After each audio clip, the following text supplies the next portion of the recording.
All right, if you're on day 14 of anything hard, this is for you. Maybe girl. Hello and welcome. My name is Bree. My friends call me Breezy. And if you have not picked up on it yet, I am doing a huge self-identity experiment through fasting.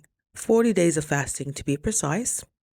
I have invested close to $2,000 in this process, and you may ask, why would you do that? Fasting is pretty black and white. Because I'm a recovering food addiction, and your cravings are not always about food. Most of the time they're psychological, emotional, oh hey, very spiritual. So we are in this great time of ours of we get to just unravel that. So currently I have 3 mentors right now that I invested the remainder of a very important account, and I'm no financial advisor, so I don't I don't suggest doing that. I suggest you doing I do suggest you doing what you need to do. And if you know yourself well enough to make high bets and bet on yourself, more power to you. If you like to take the gradual route and you have years to plan and recover and reinvent, more power to you too. But we are on we are on a deadline because we have delayed our purpose for so long that now we just got to put it in high gear. And once you've run your automobile rugged for so long, once you've taken it past the governor, and if you don't know vehicles, governor is on your speedometer. So well, it's not on your speedometer, but a governor is there to make sure you do not cap out. So if your car says it can go up to $150, 150 miles per hour on the dashboard, your governor is there to make sure it doesn't get to that point, because that's when things get shaky. If you are a motorcycle enthusiast, I have been riding motorcycles for 17 years. You know, when you get to a certain speed, you start to levitate. You know, that's when it's like, okay, probably calm down, probably bring it down a little bit. So once you have taken your body, your mind, your free will, all of that, just past where it's supposed to go, past your exits, past all your rest breaks, all of that, you are going to need to invest like you are a Lamborghini who went joyriding and now have you got to get recalibrated. So you need people to hold your hand. You need to be accountable to other people. Yes, I know you can white knuckle it. You've been used to white knuckling it your whole life. I understand. But in this current climate that we're in, we need community. And that's me saying a recovering food addict and a recovering hermiter.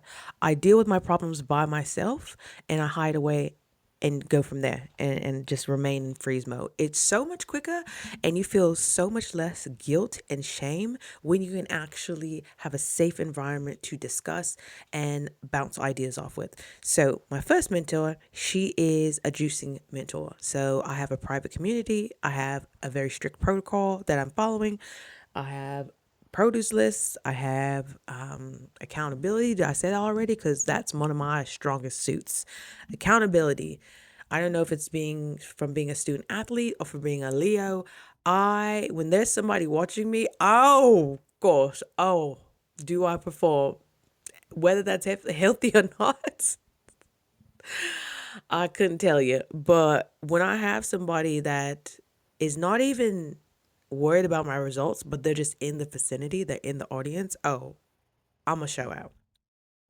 So, as I, the reason why I'm posting this every day, number one, is accountability, especially, especially if you have been used to being a performer, you need to put yourself out there because this is going to hold you accountable. And it's a form of reflection that you journaling gets there, yes, that's a form of communication.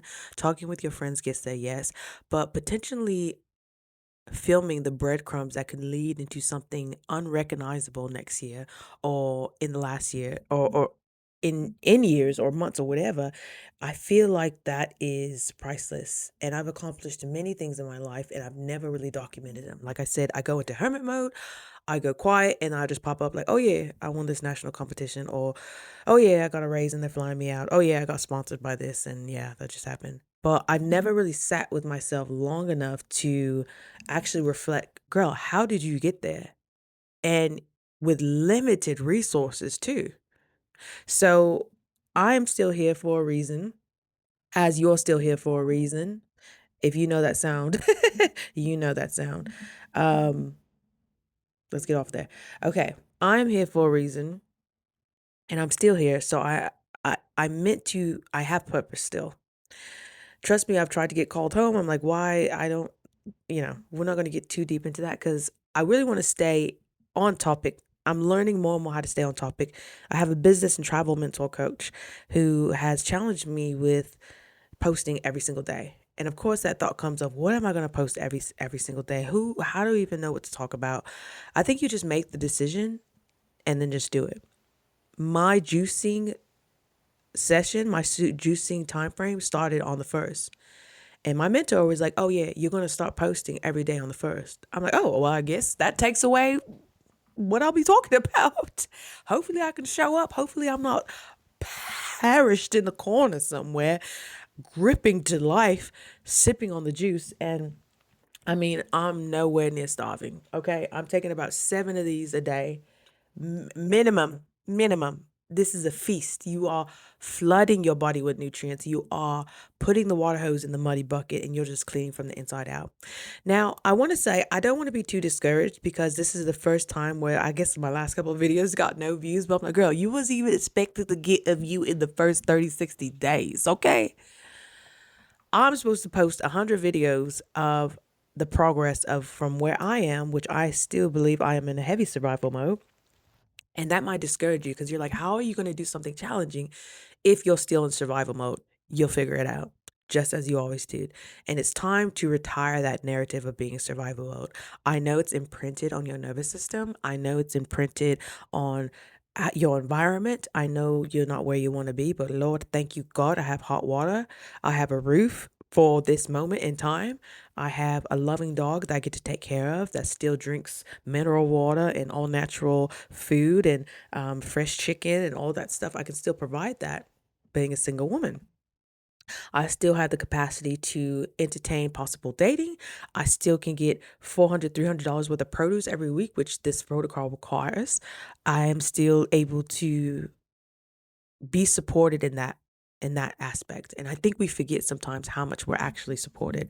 So I'm just going to read off of we have weekly conference calls, and I had a conference call today with my juicing coach and everybody who's participating in the session. It's about 8 people, and they're from all over the world. So it's so nice hearing people's experiences, and it gives you not only permission, but it gives you this calm of like, oh my gosh, okay, I'm not crazy.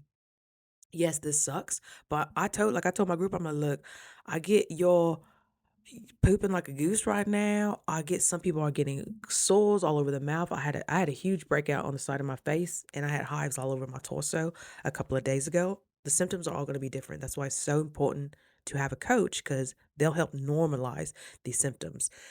It doesn't matter what happens to me because I am so beyond where I have been the same year over and over and over. It doesn't matter how much money I make, it doesn't matter how many opportunities I come across. I keep coming back to this same designated spot and I'm just like, burn the bus stop down because I don't even want to come here anymore. So whatever symptoms that are scary that I have to face emotionally, especially if you use food to emotionally deal with the circumstances of your life, that if somebody can help you change your perspective of how to look at something, it can potentially lose power. That's why you have to show up. That's why people need to hear things in your exact voice. And as I said, I know I'm going to get better at constructing these videos and the editing because that naturally inspires me. This does not feel like work to me. But if you would have told me to start making a video months ago and post every day, I'd have been like, no. I like my things. I like my life private. I think conversation is sacred. But you also get to a point where you have been delaying your purpose so long. You have been so disobedient in your aspect of disobedience. Some people clinch with that word, but it doesn't really bother me. You have been so disobedient. You have delayed so many things that it's just now it's like, okay, well, let's see what you got. Because clearly my way of doing things is not yielding the results that I want. So I'm willing to surrender and not complain and not criticize and not, we're going back to thing. Was it, seven keys, highly effective people. Don't complain. Don't, and it's so funny, especially if you dealt with brain fog for years, your faculties are starting to come back on. So books you've read years ago, decades ago, you're going to start getting quotes from them like, oh, the rubbish is getting rubbed out. And basically what's happening in your stomach right now, I know we're jumping. I had a system. I'm getting my I was like, I'm probably messing the algorithm up because I'm talking about way too much stuff. But my coach did tell me, talk about the things they're passionate about. But I also have to have an accountability to the people who are viewing so they know what to expect, You can't just, I guess you can't just go off personality because everybody has a personality. And I can't wait to, just be around more people. I want to travel. I want to move abroad. I want to be financially secure. I want to know about my personal finances. I don't want to hide from them anymore. I want to know with just the straightest, strongest backbone that I know everything about myself inside and out. So nothing outside of me, externally from me, can affect that. Lips on shine. Okay. I is there certain aspects that like I like to watch YouTubers' mouths. Like if they have a really nice mouth, I feel like that helps. So maybe I should like zoom in more because I really do like my lips. And maybe you will too. That sounds weird. Anywho, so we had a conference call today, and I was just we ended with just, I was the last one to speak, and I'm like, look, I hear everybody. Some people financially, it is hard, especially with produce nowadays in America where things are just, oh my gosh. Oh my gosh. So yeah, you're spending like $50 a day or $50 every other day on produce. So you already ordered that through Uber Eats, so you might as well just shifted over to something else. And I told my group, I'm like, look, I know we're all going, like, people are selling their houses during this time. People are having marital issues during this time. People are feeling super secluded during this time. People still have to show up to work and they're feeling hungover and all that. And I'm like, look, wisdom comes with people who are willing to go down certain paths. Few people are willing to not eat for 40 days, especially in the Western society. You're gonna get institutionalized. Like what? We use food for everything. We use food for love, for communion, for stress, for social events, all of that. How are you gonna berate food? Now, if it was black tar meth, yeah, we could look down on that because we see the visible, like, whoa, you shifted from one state to another. We don't recognize you anymore. But food is just, it's a silent slow killer. And depending on your conditioning, it was a form of safety. It was feeling safe after a tumultuous argument in the house. Your parent came in with a plate of food, like, here you go, like, eat some food. I know, all this is happening, but here you go, have some food. Or when your single mother picks you up late from school and all she can get is McDonald's, and it's like, okay, that's all we can do. We're getting home at 8 o'clock at night. Let's just do it. And that was actually the case for me. I know I'm giving examples, but we never lived in our school district. So where we lived, it was food deserts. It was South Central LA. We really didn't have, I didn't know what organic was until I was a teenager, which is crazy. This is in the 2000s. It's crazy. We had donut shops, Chinese food, and El Pollo Loco. And like the local hamburger places, all that. And we had we had El Jefe, we had our hombre on the side selling fruit from his cart occasionally. That's the only fruit we got. But we would naturally crave that. As soon as we saw the Mexican man on the corner, we're like, yeah, yeah, yeah, yeah, yeah. Yeah, pate. Go ahead, put that on there. Yeah, mas. Or we saw some corn or tamales, all that. Okay. That's what we knew as, oh my gosh, things are going to be okay. We can afford to eat, so mom must be okay. Okay, sounds good. So I'm not overriding what's your relationship with food. We just want to put a light on it so we can be aware of it. And if we want to change it or if we want to transmute it, we have the capability to do so, or to learn to do so, or to watch people who are actually going through the process. So I promise to have more structure and I'm trying to keep these more precise. This is about 15 minutes. And I just want to tell you, basically from my coach about basically what to expect. And I mean, get into these communities if you can, you know? So day 14 is welcome to the edge of the shift, is what she said. You're at the threshold, the end of week 2, which is crazy. You guys, time is going to pass whether you do something with it or not. You know, it's going to go fast. So just chug, put the plate down, put the cigarette, like it's going to pass and your body is just craving to go to homeostasis. Now, I'm not saying it's easy. It's quite simple. It's quite simple when you make up that decision. So you may feel a little over it. You may be experiencing detox fatigue, but your body is like, cool, yeah, we're still doing this. Then all right, let's really start pulling the plug. When your body is no longer expecting to digest full course meals, Thanksgiving dinners for snacks, then it's like, okay, I expect the juice now. All right, I can expect the juice now. So yeah, she just emphasizes journaling, have a good laugh. And you know, we talked about it in the group, people read your aura before you even say anything. So there's random people smiling at me, random people just coming up to me, wanting to speak to me. Mind you, I'm still, you know, I have the business face. I do try to be conscious of how I'm showing up in certain spaces. And when you're doing something that is so difficult and you catch glimpses of yourself in the mirror, you're like, who that baddie? Huh?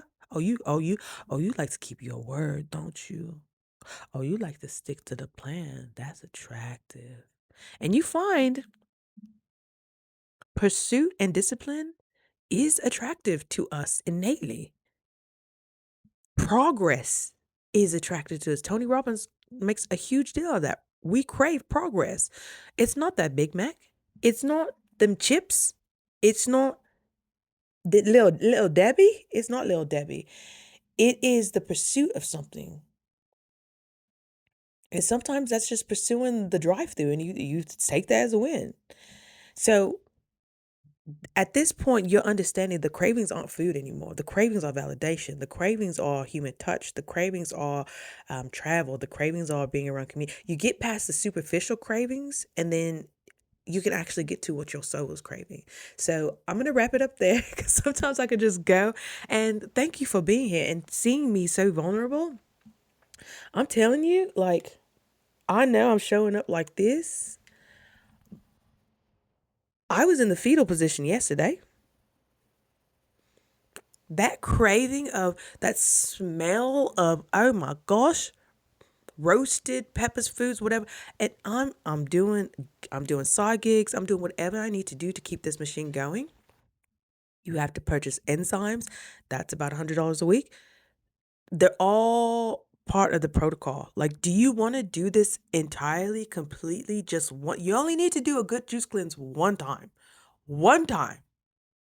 Are you going to do it right? Are you going to do it the way? Are you not going to try to rationalize? Are you not going to try to, like, if you leave the door cracked for excuses, any excuse will come in. Any moderation will do. Anything will seem feasible. But then you get to a point where it's like, I just cannot look at myself the same unless I do this right. Nobody would know if you had that Snickers. Nobody would know, but you would know. And you get to a point where you're like, if my energy really reflects out into the world who I am, I want nothing but purity and the best. I want nothing around me but soul level, nutrient, just in anything. I want to be in nutritious environments. I want to be in nutritious relationships. I want to be in nutritious mastermind circles. But that starts with you. And that starts with doing something as simple as showing up every day for yourself and going from there. So I'm going to tighten these up. I know I'm going to tighten these up. I know once I actually build a community, we can have more lax communication like this. But since I'm not getting feedback, I'm too small to get feedback just yet. I'm going to try out different things and I'm open, I'm willing. And I think that's what comes with new journeys. more willingness to do things differently. So I appreciate you being with me, and I love to have you here. I love you. I'm sending you such encouragement for whatever you're going through right now. Trust me, I've tasted it. I've tasted it. The fact that I'm still here is by the graces of some force that is so much bigger than me. And I want to show up with gratitude simply off that fact. And all my ancestors who came before me who did not have hot water, could not legally get married, was not considered a citizen, was not treated properly, did not have the financial teachings, did not have the relational teachings, did not have the access that I do. It's my obligation. I have no choice but to show up differently. All right. Thank you so much. I'm talking to you from Idaho. It's about 8:19 p.m. and I just love you. And I hope you have a wonderful evening and I'll see you tomorrow. All right. Bye.